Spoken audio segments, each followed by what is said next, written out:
Hello students, हमारे इस YouTube के चैनल पर आपका एक बार फिर से मोस्ट वेलकम है। ठीक है, आज हम आपके लिए लेकर के आए हैं क्लास 12 का फिजिक्स वेव ऑप्टिक्स, तरंग प्रकाशिकी। इसकी हिंदी क्या होती है? तरंग प्रकाशिकी। यहाँ से आप लोग कुछ सीखने को नया पाने वाले हो। अब तक जो देखा वो तो ठीक ही था, लेकिन अभी कुछ अच्छा ही देखा जाएगा। जानते हो वेव ऑप्टिक्स में क्या है? मतलब पहला सवाल बच्चे का ही बनता है, light is wave or particle. ये बताओ पहली बात तो कि लाइट एक तरंग है, वेव है कि एक पार्टिकल? ये बताओ। अब तक हमने देखा कि लाइट रे वाले फॉर्म में चलती है, रे में, रे ऑप्टिक्स था। अब लाइट वेव में चलेगी, वेव में, तो क्या बना? Wave optics. यानी कि लाइट रे में भी चलती है और वेव में भी चलती है, ऐसा वैज्ञानिकों का मानना है, दोनों में चलती है। और इसीलिए कहा था लाइट हैव डुअल नेचर। जो लाइट की प्रकृति द्वैत प्रकृति है, कभी रे को फॉलो करती है, कभी वेव को फॉलो करती है।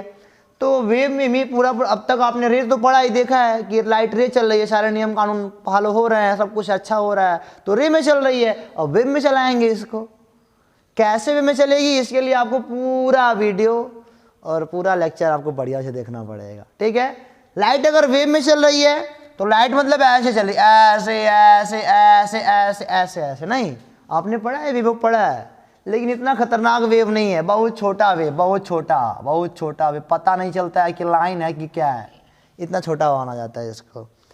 कि लाइट वेव में चलती है। आपने रे को देख चुके बढ़िया से, आपको वेव वाला देखना है, तो वेव वाला देखने के लिए आप अभी तो शुरुआत कर रहे हैं हम लोग ना। चलो अच्छा पढ़ेंगे, लाइट वेव है कि रे है, दोनों है। लाइट है डुअल नेचर, रे एंड वेव। रे आपने देख चुके हो, वेव आपको देखना है। ठीक है, तो आज क्या कहोगे? लाइट द्वैत प्रकृति की होती है, उसके पास एक नेचर होता है रे वाला, एक कौन सा होता है? वेव वाला। ओके, चलो यहां देखो। अच्छा, तो सबसे पहली बात हमारे पास आती है न्यूटन कॉर्पस्क्यूलर थ्योरी। इंग्लिश देख के घबराइए मत, इंग्लिश देख के क्या आप घबरा रहे हो, टेंशनाइज हो रहे हो, परेशान हो रहे हो? नमक पिलाना पड़ेगा, मम्मी से बोलो। बोलना मत, मम्मी हमको भी डांटेगी ना। इंग्लिश पढ़ाता है, बच्चे को परेशान करता है, बट नहीं, इधर देखो, इधर देखो, इधर ध्यान से इधर देखो। Newton corpuscular theory, Newton corpuscular, sir Hindi बोलो ना, देखो जरा, इसे कहते हैं न्यूटन कणिका का सिद्धांत। न्यूटन प्रकाश कणिका का सिद्धांत। हिंदी कहीं गलती हो तो माफ करिएगा श्रीमान, इसीलिए मैं हिंदी थोड़ा देख के चलता हूँ, हिंदी देख लूंगा तो काम थोड़ा चलता है। न्यूटन का कहते हैं कणिका का सिद्धांत, न्यूटन के कणिका का सिद्धांत से कहते हैं। 1675 में आया था। कब आया था? 1675। न्यूटन एक महान वैज्ञानिक थे, बहुत क्षेत्र में उन्होंने अपना नाम रोशन किया है। किस किस में बताऊं? देखो खैर क्या रहे हैं, बहुत उल्टी पुल्टी बातें कर रही है, परेशान होकर सुन के भी तुम परेशान होने वाले हो। इधर देखो जरा, तो every light source emit tiny particles called corpuscles. जो कॉर्पस्कल्स होते हैं इलास्टिक होते हैं, रिजिड होते हैं और मासलेस होते हैं, प्रत्यास्थ होते हैं। रिजिड माने क्या होता है जी? वो खुरदुरा वाला होता है। और मास क्या होता है जी? मासलेस, यानी कि उनका कोई मास नहीं होता है। समझे नहीं समझे? आगे लिखा है with different shape and size. बोल रहा है कि every light source emit tiny particle. जितने भी लाइट सोर्स हैं, जितने भी बेटा लाइट सोर्स है ना, बल्ब, टार्च वगैरह वगैरह, बहुत सारे तो मतलब जिनसे लाइट निकलती है, every light source emit tiny particle. ये छोटे छोटे कण निकालते हैं, छोटे छोटे कण, छोटे छोटे कण ऐसे निकालते हैं। न्यूटन साहब बोल रहे हैं, अभी देखना मजा आने वाला है जी, आज तो एकदम मजा आएगा। ऐसे ऐसे निकालते हैं। ये मैंने ट्यूबलाइट लिया है, तो बोल रहे हैं ना। और इन्हें बोलते हैं जो ये मतलब कि पार्टिकल निकाल रहे हैं, इन्हें हम बोलते हैं कॉर्पस्कल्स बोलते हैं, कणिका, जो कि इलास्टिक होता है, रिजिड होता है, मॉसलेस होता है, और with different shape and size. जो इन कणिकाओं का जो मतलब कि शेप और साइज है ना, भिन्न भिन्न है। क्या है? भिन्न भिन्न। मैं नहीं बोल रहा, मुझको मत कुछ बोलना, मैं नहीं बोल रहा, न्यूटन साहब बोल रहे हैं। चलो अच्छा, और आगे लेके समझ में आना। तो क्या बोलोगे? प्रत्येक लाइट सोर्स, जो भी प्रत्येक प्रकाश का स्रोत होता है, वह छोटे छोटे पार्टिकल निकालते हैं, जो मतलब कि साइज में डिफरेंट और आकार मतलब शेप एंड साइज में क्या होता है? डिफरेंट होता है। कॉर्पस्कल्स ट्रेवल इन स्ट्रेट लाइन। और ये बोल रहे हैं ना न्यूटन साहब कि जो कॉर्पस्कल्स निकल रहे हैं, ये स्ट्रेट लाइन में ट्रेवल करता है, स्ट्रेट लाइन में, स्ट्रेट लाइन, कहीं ऐसा नहीं, ऐसा नहीं घूम घाम के, स्ट्रेट लाइन में बोल रहे हैं अभी। ये एक कणिका वाला बता रहे हैं ना, अभी स्ट्रेट लाइन बता रहे हैं सीधे सीधे। Corpuscles travel with different speed in different medium, यानी कि ये जो बोल रहे हैं ना न्यूटन साहब ने, अगला नियम क्या बोला इसमें अपने के लिए, इन्होंने बोला कि जो कॉर्पस्कल्स होते हैं वो भिन्न भिन्न मीडियम में भिन्न भिन्न चाल से चलते हैं। सुन लिया ना मेरी बात को, भिन्न भिन्न में, यानी कि वाटर में कुछ और, एयर में कुछ और, ऑयल में कुछ और, कहीं पे कुछ और, समझ गया ना। क्या बोला कि अब यहाँ पे corpuscles travel with different speed in different medium, यानी कि जो कॉर्पस्कल्स होते हैं, जो कणिकाएं होती हैं, उनका जो स्पीड होता है वो भिन्न भिन्न मतलब कि माध्यमों में भिन्न भिन्न होता है। Okay clear. अब इन्होंने यहाँ पे क्या बोला कि इनका जो स्पीड होता है ना वो डेंसर में ज़्यादा होता है रेयर की अपेक्षा, यानी कि एयर में कम होता है वाटर की अपेक्षा। सोच सकते हो, अब न्यूटन साहब गलती बोल रहे हैं, पढ़ के आए हो ना, इसीलिए न्यूटन साहब तुम गलत हो। आज न्यूटन से बड़े बन रहे हो ना, बड़े मत बनना, जो उनको सोच के दिया होगा ना, सबका सम्मान करते हैं इसलिए। डेंसर में इन्होंने बोला कि स्पीड ज़्यादा होगी रेयर की अपेक्षा, यानी कि हवा में स्पीड कम होगी, वाटर में ज़्यादा होगी। डेंसर ने बोल दिया कि ज़्यादा होगी। खैर अभी प्रैक्टिकल होगा, देखते हैं आगे क्या लिखा इन्होंने। Different colour of light have different shape and size of corpuscles, यानी कि उनका अगर डिफरेंट कलर के वो हैं तो उनके साइज भी क्या होते हैं, डिफरेंट ही होते हैं। इनमें कई कलर के अगर निकल रहे हैं तभी बोला गया है कि इनके शेप और साइज क्या होंगे, अलग अलग। डिफरेंट कलर के अगर मतलब कि भिन्न भिन्न रंग वाले कॉर्पस्कल्स के जो साइज एंड शेप होते हैं वो भी भिन्न भिन्न होते हैं। हिंदी में लिख लोगे सारी बात ना, ये होता है न्यूटन कॉर्पस्क्यूलर थ्योरी होती है, ये होता है 1675 में उन्होंने दिया था। अभी मजा आने वाला है आज तो, और मजा आएगा। It's can not explain about, इन्होंने मतलब कि जो इनका जो नियम कानून था ना, इन सबको नहीं एक्सप्लेन कर पाया। इंटरफेरेंस ऑफ वेव, इसे बोलते हैं व्यतिकरण। पढ़ने वाले हो, परसेंट अब पढ़ाऊंगा, ये तो टॉपिक पढ़ाना है। डिफ्रैक्शन यानी कि विवर्तन, और पोलराइजेशन यानी कि ध्रुवीकरण, ये तीन नियम इनके नियम मतलब कि इसमें कहीं नहीं फॉलो, मतलब कि इनके पूरे इस थियरी में ये तीन नियम कहीं फॉलो नहीं हुआ। ये जरूरी था बेटा, यही तो बताते हम वेव हैं, यही सब बताएंगे। इंटरफेरेंस, डिफ्रैक्शन, पोलराइजेशन बताएगा कि हाँ हम वेव के जैसे, लाइट बोलेगा हम वेव हैं, क्योंकि इसको फॉलो करते हैं सब ना। अब ये है क्या, अभी पता चल जाएगा आपको। तो न्यूटन साहब की आपने थ्योरी पढ़ रखी ना, कोई दिक्कत आपको, कोई दिक्कत नहीं होनी चाहिए, समझ गया, सब कुछ समझ रहे हो। कॉर्पस्कल्स क्या होता है, वही मतलब कि कणिकाएं छोटी छोटी। तो इसको मिटा के थोड़ा मोड़ आगे चले ना, इसको मिटाते थोड़ा मोड़ आगे चलते हैं बेटा। तो चलो स्टूडेंट, जानने का प्रयास कुछ आगे करते हैं। मैंने बोला ना मजा आने वाला है, बहुत मजा। ये सब थियरी है ना, इसलिए मैंने पहले लिख दे रहा हूँ। ये थियरी खत्म हो गई तो शादी से पढ़ाऊंगा बढ़िया, मतलब कि तो वैसे लिखूंगा नहीं जी, ठीक है ना। ये लिखने का मतलब है कि टाइम बच जाए अपना, और कुछ है नहीं। इंग्लिश से घबराइयो मत, मम्मी से मत कहिए ना। इधर देखो शांति से, इधर देखो, किसी को बताना मत, इधर देखो शांति से। पहले वाला देखो, आप जानते हो कि न्यूटन साहब ने क्या क्या नहीं एक्सप्लेन कर पाए। तो आप जानते हो कि इंटरफेरेंस, डिफ्रैक्शन, पोलराइजेशन नहीं कर पाए थे ना। और क्या क्या एक्सप्लेन करे थे, एक लाइन में देख लो। रेक्टिलिनियर प्रोपेगेशन, यानी कि प्रकाश सीधा चलता है। प्रकाश क्या चलता है, सीधा चलता है, समझ में आया ना। दूसरा देखो, दूसरा है कि रिफ्लेक्शन, यानी कि प्रकाश का रिफ्लेक्शन होता है किस तरह, इलास्टिक कोलिजन ऑफ कॉर्पस्कल्स, यानी कि ऐसे, ये मान लो कोई तल है, पालिशदार है, और यहाँ पे कॉर्पस्कल्स ऐसे मान लो आ रहे हैं, ठीक है ना। तो ये मतलब कि टकरा के ऐसे क्या हो जाएंगे, ये सब बताया था इन्होंने। तीसरा बताया था रिफ्रैक्शन। रिफ्रैक्शन को इन्होंने बड़े अच्छे से प्रस्तुत किया था। इन्होंने कहा था कि मान लो ये रेयरर है, यह क्या है, ये रेयरर है, और ये मान लो क्या है, डेंसर है। इसको उन्होंने कैसे एक्सप्लेन करा, इन्होंने कहा कि जब ये मान लो कॉर्पस्कल्स यहाँ पे आ रहे हैं, तो एक लाइन नोट करिएगा, क्या करेंगे आप कि रेयरर की अपेक्षा डेंसर मीडियम इस कॉर्पस्कल्स को बहुत तेजी से अट्रैक्ट करते हैं। लिख लो लिख लो लिख लो लिख लो, मैंने क्या बोला, रेयरर की अपेक्षा, विरल की अपेक्षा सघन माध्यम कणिकाओं को बहुत तेजी से क्या करता है, अट्रैक्ट करता है। इन्होंने बोला ना, अगर ऐसे आ रहे हैं तो ये डेंसर वाला इनको बहुत तेज अट्रैक्ट कर रहा है, बहुत तेज अट्रैक्ट। अब तुम तो कहोगे सर ये क्या कर रहे हो, ऐसे अट्रैक्ट करता है, ये न्यूटन साहब की थियरी है, मैंने नहीं कुछ बोल रहा है, तो ये न्यूटन साहब बोल रहे हैं जी। अब ऐसे मतलब कि बोला ना इन्होंने कि रेयर की अपेक्षा जो डेंसर वाले मीडियम होते हैं कॉर्पस्कल्स को यानी कणिकाओं को बहुत तेजी से अट्रैक्ट करता है। और देखो जरा, ऐसे ये वाला ऐसे जाएगा, ये ऐसे जाएगा, एक ऐसे जाएगा, एक ऐसे जाएगा, एक ऐसे जाएगा, और एट लास्ट इनका एक नेट होगा, नेट। ऐसे तमाम जा रहे हैं कॉर्पस्कल तमाम है, इनका एक नेट होगा जो कि कुछ ऐसे जाएगा, जो कि कुछ क्या होगा, ऐसे कहीं निकलेगा, नेट होगा। नेट कॉर्पस्कल का मतलब स्पीड होगी, इधर होगी कहीं।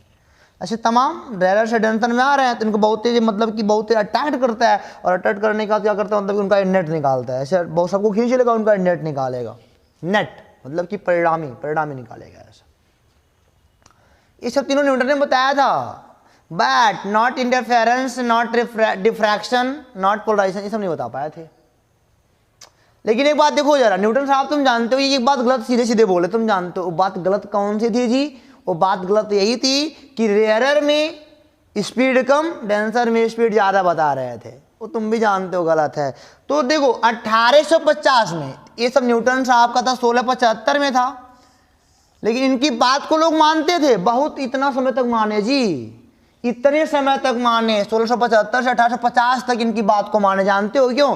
क्योंकि न्यूटन साहब का नाम था कि बहुत बड़ा वैज्ञानिक है, ये बहुत बड़े वैज्ञानिक हैं। उनके नाम पर थियोरी चल रही थी कि न्यूटन साहब ने दिया तो सही होगा, उनके नाम पे थियरी चल रही थी। इतने साल तक चली, कम से कम 100 से ऊपर चला गया, 100-150 साल से ऊपर तक चलाया गया इसको। क्यों? क्योंकि माना गया था न्यूटन साहब ने दिया, गलत नहीं हो सकता। तो 1850 में एक साइंटिस्ट है फौकॉल्ट, 1850 में एक साइंटिस्ट कौन है? फौकॉल्ट है। उन्होंने एक्सपेरिमेंटली प्रूव कर दिया कि speed of light in rare medium is greater than due to denser, यानी कि स्पीड ऑफ लाइट जो होता है रेयर में ना, वो डेंसर के अपेक्षा ज़्यादा होता है। बात तब एक्सपेरिमेंटली प्रूव कर दी गई, तब इनकी बात को गलत माना गया। इनकी न्यूटन साहब वहाँ पे गलत थे। और एक बात और जान लो, मैं यहाँ पे लिखा हूँ बढ़िया से। अब हाइजेंस आएंगे, हाइजेंस प्रिंसिपल, पूरा पार्ट में यही पढ़ना है, Huygens principle. In the same era, यानी कि इनके समय में 1675 1678 में आए थे। कौन? Dutch scientist Huygens define, Huygens इसे बोलते हैं, हाइगेंस। क्या बोलते हैं? किताब वालों बोलते हैं इसको हाइगेंस। हाइगेंस ने डिफाइन करा था, क्या करा? 1878 में डिफाइन किया था, 1678 में, 1675 इनका, 78 इनका, 3 साल का अंतराल। लेकिन इनकी बात को नहीं माना गया। इनकी बात हो जानते हो क्यों माना गया? महान वैज्ञानिक, ग्रेट साइंटिस्ट, इसलिए इनकी थियरी को लेके चला, इतना देर तक चलाया गया। लेकिन बाद में इनकी थियरी को बेटा टूटना पड़ा, क्योंकि ये थियरी सही आने लगी ना। इन्होंने क्या बोला, देखो हाइगेंस वेव थियरी क्या है, ये देखो जरा, इनकी वेव थियरी क्या है, इसको भी आप बढ़िया से अपने कॉपी मेंशन करिएगा। लाइट इज मैकेनिकल वेव, जो लाइट है ना एक यांत्रिक तरंग है, ध्वनि के जैसे। इन्होंने कहा लाइट ऐसे, लाइक लिख लो, लाइक साउंड, कि साउंड के जैसे लाइट जो है ना एक यांत्रिक तरंग है, लॉन्गिट्यूडनल, अनुदैर्ध्य, वो भी अनुदैर्ध्य होता है इन्होंने, विच रिक्वायर्स मीडियम, जिसको चलने के लिए मीडियम की आवश्यकता होती है। अब बड़ी मजेदार बात यहाँ पे आने वाली है आपके लिए। इन्होंने क्या बोला, लाइट जो है ना एक यांत्रिक तरंग है, अनुदैर्ध्य यांत्रिक तरंग है, और जिसको चलने के लिए ना क्या चाहिए? मीडियम चाहिए। क्या चाहिए? मीडियम। यानी कि इन्होंने कह दिया, अब इनके साथ अकेले नहीं थे, एक वैज्ञानिकों की पूरी टोली थी इनके साथ, जो सब मान रहे थे कि हाँ लाइट क्या है, एक मैकेनिकल वेव है, जिसको चलने के लिए क्या चाहिए? एक मीडियम चाहिए होता है। ओके, और चूंकि लाइट इलास्टिक होता है, बगैर रीड होता है, मासलेस होता है। खैर अभी इसको देखते हैं, यहाँ पे देखो। अच्छा, अब यहाँ पे एक सवाल बनता है कि अच्छा साहब तुमने कहा कि लाइट को चलने के लिए मीडियम चाहिए, तो यहाँ पे सन है, अगर यहाँ पे अगर सन है और यहाँ पे अर्थ है, तो इसमें बीच में बहुत सारे मतलब कि वैक्यूम पड़ते हैं, निर्वात पड़ते हैं। इनके यहाँ से सन से रे को आने में यहाँ ना बहुत सारे निर्वात को झेलना पड़ता है। तो निर्वात में लाइट कैसे चल रही है?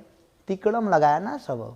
अब वैज्ञानिक सन कैसे कुछ सबूत मांगती है ना, हमारे यहाँ की अदालतें सबूत मांगती हैं, यह बात समझिएगा। तो लोगों ने क्या पूछा कि तू अच्छा बताओ भाई साहब ये चल कैसे रहा है, तब यही हमको डिफाइन कर दो बढ़िया से।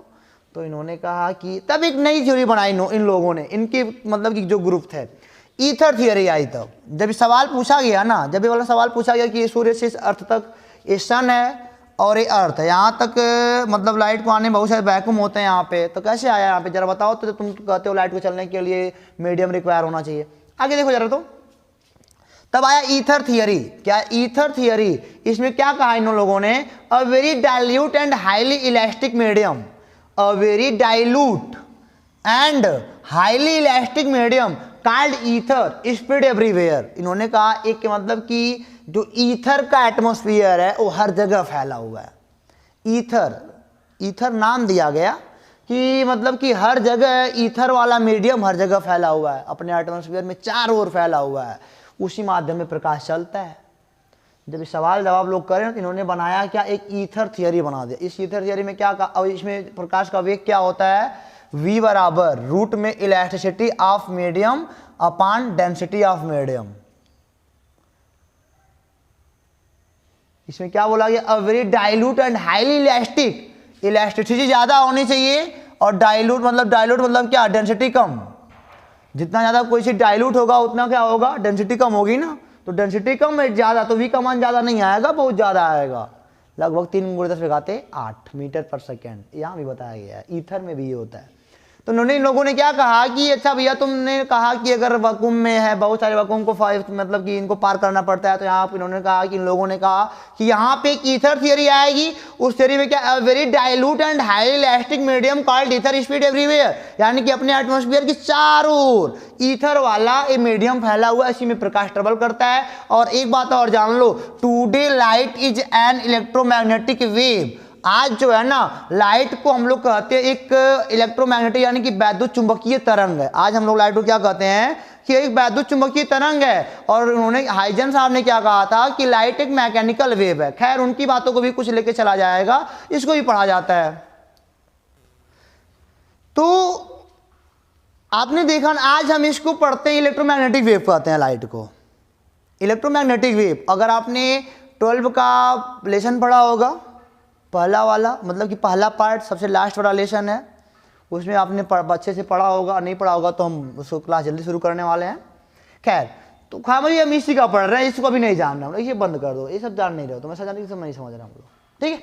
अगले देखो, Huygens theory can explain. Huygens साहब ने एक्सप्लेन करा, क्या क्या करा देखो जरा, रेक्टिलिनियर प्रोपेगेशन स्मॉल वेवलेंथ, यानी कि जो ये वेव है ना बहुत छोटा होता है, बहुत छोटा होता है और रेक्टिलिनियर को फॉलो करता है, बहुत सीधा चलता है, इतना छोटा सीधा चलता है, ऐसा छोटा होता है ना कि लगता है सीधा है, बट वेव है, बट वेव है, नॉट पार्टिकल। ये क्या होता है, वेव है, छोटा छोटा वेव है, ऐसे चलता है, ऐसे ऐसे ऐसे, ठीक है। इसको इन्होंने प्रूव कर दिया, इन्होंने अभी प्रूव कर दिया, रिफ्लेक्शन भी प्रूव कर दिया।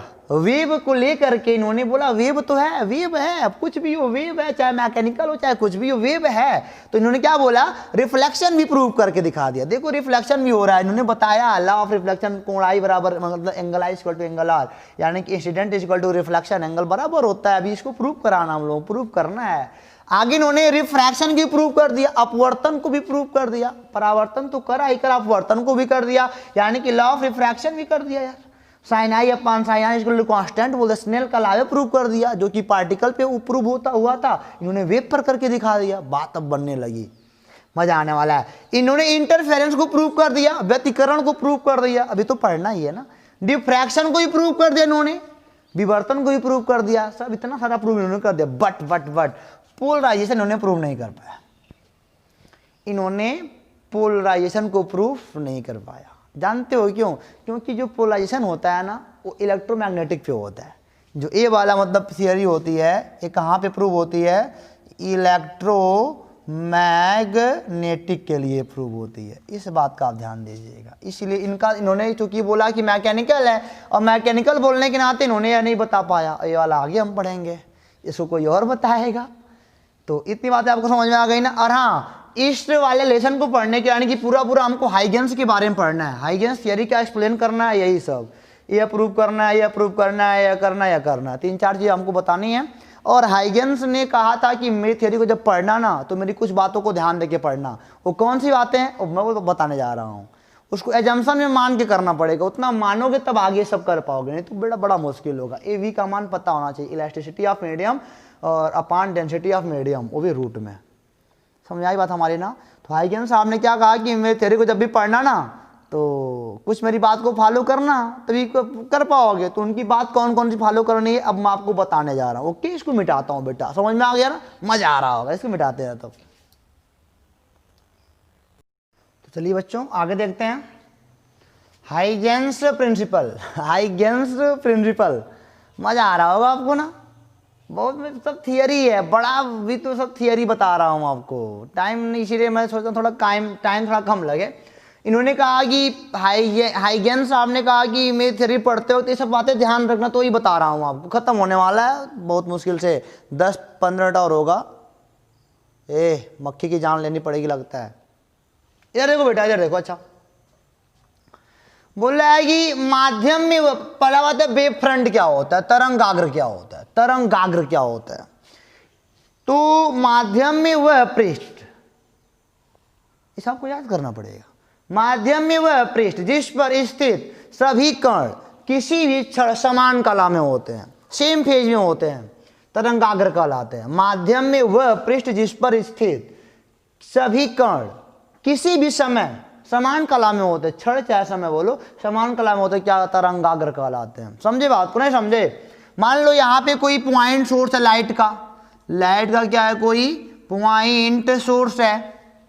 तो आप जानते हो तरंगों के रूप में लाइट बाहर निकलती है, तरंगों के रूप में लाइट क्या होती है, बाहर निकलती है, ऐसे ऐसे ऐसे ऐसे ऐसे ऐसे ऐसे ऐसे ऐसे। तो किसी भी क्षण बोलते हैं ना, मतलब कि मान लो टी टाइम बाद, अगर टी टाइम बाद यहाँ तक अगर पहुंचा हो तो इस सब ऐसे होंगे, ऐसे देखो, सब एक समान कला में होंगे, यानी कि यहाँ से दूरियां सबकी क्या होंगी, समान होंगी। इसे बोलते हैं तरंगाग्र। इसे जो बड़ा सा बनाया हो ना, यही वेव फ्रंट है। यही क्या है, वेव फ्रंट होता है। यही जो बनाया हो, क्या लिखा है, माध्यम में वह पृष्ठ, कोई माध्यम है उसमें यह पृष्ठ है। देखो यह पूरा का पूरा क्या है, पृष्ठ है। और ध्यान देना, क्योंकि पृष्ठ का मतलब क्या, ये कोई सर्कल नहीं है, स्फीयर है, इट इज ए स्फीयर। अगर मान लो पॉइंट सोर्स है चारों निकालेगा ना, मान लो यहाँ पे कोई पॉइंट चारों निकालेगा ना, तो यहाँ पे स्फीयर नहीं होगा, ये स्फीयर होगा ना, सर्कल नहीं, स्फीयर है। इसीलिए बोला गया है माध्यम में वह पृष्ठ जिस पर स्थित सभी कण किसी भी क्षण समान कला में, किसी भी टाइम क्या हो, समान कला में होंगे। ये मान लो टी टाइम बाद है, आगे 2t टाइम, 2t बाद, 2t टाइम, तो 2t टाइम बाद यहाँ सब पहुँच जाएंगे।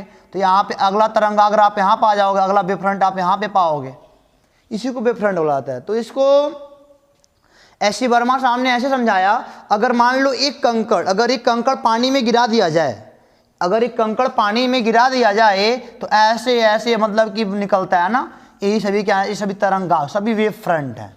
आप जानते हो पानी उठता गिरता मतलब कि पहले ऐसे ऐसे बना के निकलेगा, ऐसे बहुत तेजी से निकलता है, जब तक किनारा नहीं पा जाता है तब तक निकलता रहता है, यानी कि तब तक वेव फ्रंट हमको मिलता रहेगा। अगर पानी में, तालाब में, नदी के किनारे, चाहे तालाब में जाओ, तालाब में अगर पाना, तालाब में जाओ, तालाब में जाना, एक कंकड़ ऐसे गिराना ऐसे, तो देखोगे ऐसे ऐसे निकलता है, ऐसे पानी ऐसे निकलता है, ऐसे ऐसे। तो जो चारों देख रहे हो ना, जो बन बन के निकल रहा है, आगे की ओर भाग रहा है, वो सब क्या भाग रहा है, सब वेव फ्रंट भाग रहे हैं आगे की ओर। ओके, पहले छोटा वेव फ्रंट, फिर बड़ा, मतलब टाइम टी के बाद। ऐसा तो कभी नहीं होता होगा कि अभी मुड़ा तभी सही, सभी एक लाइन में होते हैं, सभी एक लाइन में होता है, यानी कि सबके लिए टाइम सेम होता है ना। तो सेम टाइम की बात होना चाहिए, मतलब कि किसी भी समय, ये नहीं कि एक को टी टाइम, एक को टू टाइम में। देखो टी टाइम यहाँ भी टी टाइम, यहाँ टी टाइम, यहाँ टी टाइम, यहाँ टी टाइम, यहाँ देखोगे बेटा सब दूरियां समान है, सेम फेज में सब है, इसी को तरंगाग्र कहते हैं। तो ओके, समझ गया ना। इन्होंने बोला the direction of propagation of wave, यानी कि वेव का जो डायरेक्शन होता है, जो तरंग का होता है डायरेक्शन, परपेंडिकुलर टू वेवलेंथ, इसे कह सकते हो the direction of wave front बोल सकते हो इसको, नहीं इसको पूरा का पूरा वेव फ्रंट बोल दो, कोई दिक्कत नहीं है।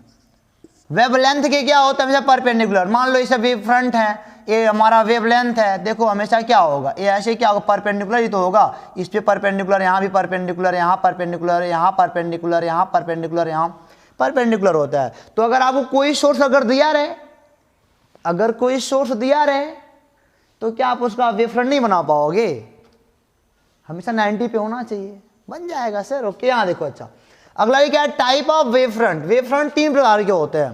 पहला है स्फीरियल, दूसरा क्या है plane wavefront, spherical wavefront, और तीसरा सिलेंड्रिकल वेव फ्रंट। ये 3 वेव फ्रंट होते हैं। अब कौन किसके किसे बनता है देखो जरा। अगर पॉइंट सोर्स है तो स्फीरियल वेव फ्रंट मिलेगा। मान लो कोई पॉइंट सोर्स है, तो चारों से निकालेगा ना स्फीरियल वेव फ्रंट, ओके। तो पॉइंट सोर्स वाला चारों निकालेगा, स्फीरियल वेव फ्रंट देगा, ओके। यहाँ पे सोर्स ऑफ इनफाइनाइट यानी कि पैरेलल ले, मान लो इनफाइनाइट से कोई ऐसे रे आ रही है, अगर इनफाइनाइट से रे आ रही है तो इसका वेव फ्रंट क्या होगा, कोई ऐसा सरफेस बनाओ सबसे परपेंडिकुलर बने, तो सरफेस यानी कि प्लेन बनेगा ऐसे। देखो इस प्लेन के सब परपेंडिकुलर है कि नहीं है, ध्यान देना, ये सब बड़ी इंपॉर्टेंट बातें। अगर ये समझ में ना आया तो जान जा फिर आपके लिए दिक्कतें बढ़ सकती हैं। ये सबको आना चाहिए, ये बताया इन्होंने कि सब जान जाओगे तो कुल आसान हो जाएगा। तो ये इन्होंने कहा अगर इनफाइनाइट से कोई रे चल रही है यानी कि पैरेलल है, इनफाइनाइट से चल रही पैरेलल होती हैं, तो मतलब कि स्थल के क्या होंगी, लंबवत होंगी। ये इसका यानी कि अब बोलोगे पैरेलल रे का जो वेव फ्रंट होता है वो प्लेन होता है, प्लेन वेव फ्रंट होता है, समतल होता है। अगला लीनियर सोर्स ऑफ लाइट यानी कि लाइट का लीनियर, यानी कि मान लो ट्यूबलाइट खड़ा करके रख दिया, इधर भी लाइट, इधर चार और लाइट निकालेगा ना, चार और लाइट निकालेगा। अब आपको सबको लंबवत चाहिए तो यहाँ पे कहोगे सर सिलेंडर बनाओ, सिलेंडर, तो सिलेंड्रिकल होता है, सिलेंड्रिकल होगा नहीं। अरे भाई ये मान लो लाइट है तो इसको मतलब कि चारों निकालने के लंबवत है क्या, सिलेंडर तो आपको चाहिए ना, सिलेंडर रहेगा ऐसे तो निकलता है, सबके लंबवत हमेशा बना रहेगा, सबके लंबवत रहेगा। तो 3 तरह के वेव फ्रंट होते हैं, आपको समझ में बात आ गई है, ठीक है ना। एक पॉइंट सोर्स के लिए स्फीरियल, और पैरेलल ले के लिए प्लेन, और लीनियर सोर्स के लिए लाइट का लीनियर सोर्स ज़्यादा सिलेंड्रिकल वेव फ्रंट होगा। 3 बात अगर आपको समझ में आ गई तो फिर एक बात और बताते हैं। अगर कोई भी रे बहुत दूर से आ रही है उसे पैरेलल माना जाता है। अगर कोई लाइट की रे बहुत दूर से आ रही है तो उसे क्या मानते हैं कि वो मतलब कि पैरेलल आ रही है। पैरेलल के लिए बेटा वेव फ्रंट कैसा होता है, प्लेन होता है, ओके। बात समझ में आ गई, तो इसको मिटा के आगे चला जाए, क्या है इजाजत, मजा आने वाला है और मजा आएगा। इसको मिटाते बेटा आगे चलते हैं। तो बच्चों देखो आगे हाइगेन साहब ने आगे क्या बोला कि किसी तरंगाग्र पर स्थित प्रत्येक बिंदु, यानी किसी भी वेव फ्रंट पर स्थित प्रत्येक बिंदु एक नए स्रोत का काम करता है। मतलब कि इसको थोड़ा समझिए फिगर से, किसी तरंगाग्र, मान लो कोई मतलब कि सोर्स है, इसे बोलते हैं पहले जाने, इसे बोलते हैं प्राइमरी सोर्स बोलते हैं, इसे क्या बोलते हैं, प्राइमरी सोर्स बोलते हैं, ठीक है ना। इससे मान लो वेव फ्रंट निकले ऐसे, मतलब वेव फ्रंट नहीं, ये वेव है सब। अब यहाँ पे वेव फ्रंट बना, इन वेव की सहायता से यहाँ पे क्या बना, वेव फ्रंट बना। यहाँ से इसको हटाते हैं, ये है प्राइमरी सोर्स ऑफ लाइट है, प्राइमरी सोर्स ऑफ लाइट, इसे कह सकते हैं कि ये मतलब पॉइंट सोर्स है, ओके। अब इनसे क्या बना, यहाँ पे एक हमारे पास बना वेव फ्रंट बना, ठीक है। बोला है कि किसी तरंगाग्र पर यानी किसी वेव फ्रंट पर स्थित प्रत्येक बिंदु, इस पर जो तमाम बिंदु है ना, ये जो सभी बिंदु हैं आप देख रहे हो, आप समझ पा रहे हो कि सारी एक बिंदु है, समझ पा रहे हो ना कि यहाँ पे बहुत सारे पॉइंट होंगे, इनफाइनाइट पॉइंट होंगे, पता नहीं कितने होंगे, कितना बनाऊंगा मैं, फिर भी जितना तक बनता हो तो बनाता हूँ मैं। चलिए अच्छा, एक नए स्रोत का काम करता है, ये अगला पॉइंट चार्ज काम करे, मतलब अगला पॉइंट सोर्स लाइट है। ये जब ये सब है ना, ये अगले मतलब कि अगले सोर्स हैं, लाइट के अगले पॉइंट सोर्स हैं, बिंदु स्रोत हैं लाइट के, ये सब अगले हैं, ऐसा बोला जाता है, जिससे नई तरंगें सभी दिशाओं में निकलती हैं। अब ये बेटा बनाएगा जिससे नई तरंगें, अब बेटा ये अभी एक सोर्स का काम करेगा तो इसका भी एक अपना खुद का गोला होगा, ऐसे स्फीयर होगा। यहाँ पे चलने के बाद यहाँ तक, तो हम मान लो यहाँ तक आया, फिर यहाँ पे इसने भी एक गोला बनाने लगा, अपना वेव फ्रंट खुद का बनाया यहाँ पे, ठीक है ना। इन तरंगों को द्वितीय तरंगिकाएं कहा जाता है। जो ये बना रहा है ना, इसे क्या बोलते हैं, सेकेंडरी वेवलेट कहते हैं। ये तो प्राइमरी हो गया, ये प्राइमरी था, ये प्राइमरी सोर्स था। जो ये आप गोला देख रहे हो ना, गोला, इसे क्या बोलते हैं, सेकेंडरी वेवलेट बोलते हैं, यानी कि द्वितीय तरंगिकाएं कहा जाता है, तरंगाग्र तरंगिकाएं कहा जाता है इसको। इसे क्या बोलते हैं, द्वितीय तरंगिकाएं। ध्यान देना लैंग्वेज, सेकेंडरी वेवलेट मैंने क्या बोला, किसी तरंगाग्र पर स्थित प्रत्येक बिंदु एक नए स्रोत का कार्य करता है, जिससे नई तरंगें सभी दिशाओं में क्या होती है, निकलती हैं। इन तरंगों को द्वितीय तरंगिकाएं कहा जाता है। ये सब सेकेंडरी वेवलेट है। ये क्या है, प्राइमरी मतलब कि सोर्स ऑफ लाइट है। चलिए अच्छा आगे देखिए, अभी मैं इसको और एक्सप्लेन करता हूं, यहां पहले देख लो। The common tangent of secondary wavelet, secondary wavelet का कॉमन टेंजेंट इन फॉरवर्ड, देखो secondary wavelet in forward direction gives new wavefront. यही क्या देता है हमको, अगला मतलब वेव फ्रंट देता है, अगला तरंगाग्र यही देगा। यानी कि देखो ये ए वाला पार्ट, इसका वाला ये वाला पार्ट, इसका ये वाला पार्ट, सब लोग एक बनाएंगे ना, सभी एक बनाएंगे, वेवलेट बनाएंगे, सबका वेवलेट बनाएंगे, इन्हीं को हम सेकेंडरी वेवलेट बोलते हैं। ऐसे ऐसे सबका होगा, ऐसे ऐसे, एक सर्टेन टाइम में, एक सर्टेन टाइम में सारा काम हो। अभी इन्हीं को मिला दोगे अगर ना, तो ये हमारा बेटा क्या बन गया जानते हो, ये बन गया हमारा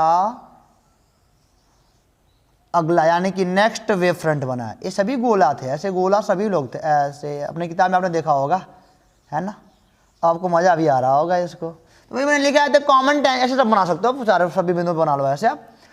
the common tangent, the common tangent, यही सब the common tangent of secondary wavelet in forward direction gives new wave front. अगला वेव फ्रंट हमको यही देता है।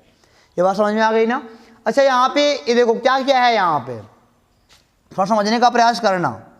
यहाँ पे से बोलते हैं प्राइमरी सोर्स ऑफ लाइट बोलते हैं, ये हो गया क्या, सेकेंडरी वेवलेट हो गया। और यहाँ पे जो अगला पॉइंट है, ए वाला पॉइंट जो दे रहा है ना, इसे बोलते हैं सोर्स